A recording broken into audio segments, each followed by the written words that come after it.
కార్తీక మాసంలో నెల రోజుల పాటు ఉల్లి వెల్లుల్లిపై వేయమంటే ఇంట్లో వాళ్ళు ఏమవ్వాలండి? అందులోకి పిల్లలైతే కాలేజీలకి చిన్న బాక్స్‌తో తీసుకెళ్తారు. ఆ ఫుడ్ కూడా వాళ్ళకి టేస్టీగా చేయకపోతే ఎలా? కానీ ఏం పర్లేదండి. ఉల్లి, వెల్లుల్లి లేకపోయినా చాలా రుచిగా చేసుకునే రెసిపీస్ మన ఛానల్‌లో చాలా ఉన్నాయి. ఒకసారి ఛానల్‌ని బ్రౌజ్ చేయండి. ఉల్లి, వెల్లుల్లి లేని వంటల ప్లేలిస్టే మీకు కనిపిస్తుంది.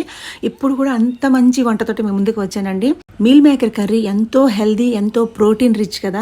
అది చాలా టేస్టీగా కూడా ఉంటుంది. కానీ ఉల్లి, వెల్లుల్లి లేకుండా మసాలా వేయకుండా ఎలా చేస్తాం అనుకుంటున్నారా? బ్రహ్మాండంగా చేసుకోవచ్చండి. ఫుల్ వీడియో రిలేటెడ్ వీడియోలో పోస్ట్ చేశానండి. ఒకసారి క్లిక్ చేసి చూడండి. అలాగే దీంట్లో గ్రేవీకి కూడాను జీడిపప్పులు ఉండాలేమో అని అనుకుంటారు. జీడిపప్పులు ఉండకుండానే చాలా సింపుల్‌గా చేసుకోవచ్చు. టేస్ట్ అయితే అద్భుతంగా ఉంటుంది. అసలు ఉల్లి, వెల్లుల్లి ఎందుకు పనికిరాదండి. అంత బ్రహ్మాండంగా ఉంటుంది. తప్పకుండా ఒకసారి మీరు ట్రై చేయండి. మీకు నచ్చుతుంది. నచ్చితే మాత్రం తప్పకుండా లైక్ చేసి షేర్ చేయండి. కొత్తగా చూస్తున్న వాళ్ళైతే సబ్స్క్రైబ్ చేయడం అస్సలు మర్చిపోకండి. ఇలాంటి ఎన్నో రెసిపీస్ మన ఛానల్లో ఉన్నాయి. అటువంటి మంచి రెసిపీస్ కోసం నా ఛానల్ని ఫాలో అవుతుండండి. ఉంటానండి. మరో మంచి వీడియోతో మీ ముందుకు వస్తానండి. అంతవరకు సెలవు. నమస్తే.